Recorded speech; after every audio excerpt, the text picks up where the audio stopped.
2022 చివర్లో రోడ్డు ప్రమాదం కారణంగా wicket keeper batter Rishabh Pant తీవ్రంగా గాయపడ్డ విషయం తెలిసిందే. యాక్సిడెంట్ కారణంగా అతడు దాదాపు 14 నెలలు ఆటకు దూరమయ్యాడు. పంత్ మళ్లీ క్రికెట్ ఆడటం దాదాపు అసాధ్యమని అప్పట్లో అతనికి చికిత్స చేసిన వైద్యులు భావించారట. కానీ పంత్ మాత్రం పట్టుదలతో కోలుకున్నాడు. ప్రమాదం తర్వాత పంత్తో తన సంభాషణ గురించి డాక్టర్ దీన్షా పర్దవాలా గుర్తు చేసుకున్నారు. "నువ్వు మళ్లీ క్రికెట్ ఆడితే అదొక అద్భుతమే అని నేనన్నాను. ఎందుకంటే అతడి ముఖానికి తీవ్ర స్థాయి ప్రమాదం జరిగింది. కానీ దానికి పంత్ బదిలిస్తూ నేను అద్భుతాలు చేసే వ్యక్తిని అని అన్నాడు" అని బీసీసీఐ టీవీతో దీన్షా తెలిపారు. ఇక ప్రస్తుతం ఓ అద్భుతం లాగా అతను పూర్తిగా కోలుకున్నాడు. అతి త్వరలో ఐపీఎల్ తో పునరాగమనం చేయనున్నాడు.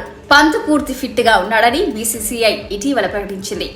తమ కెప్టెన్ తిరిగి వస్తున్నందుకు ఢిల్లీ క్యాపిటల్స్ లో ఆనందోత్సవాలు వ్యక్తమవుతున్నాయి.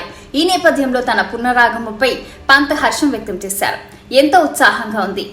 కొంత ఒత్తిడికి కూడా లోనవుతున్నా. మళ్లీ అరంగేట్రం చేస్తున్న భావన కలుగుతుంది. తిరిగి క్రికెట్ ఆడడం అంటే ఒక అద్భుతంలా అనిపిస్తుంది. నా శ్రేయోభిలాషులు, అభిమానులు అన్నిటికీ మంచి బీసీసీఐ జాతీయ క్రికెట్ అకాడమీ సిబ్బందికి నా ధన్యవాదాలు. నా ఢిల్లీ కుటుంబంతో మళ్లీ కలిసేందుకు, అభిమానుల ముందు ఆడేందుకు ఆసక్తిగా ఎదురు చూస్తున్నా" అని పేర్కొన్నారు.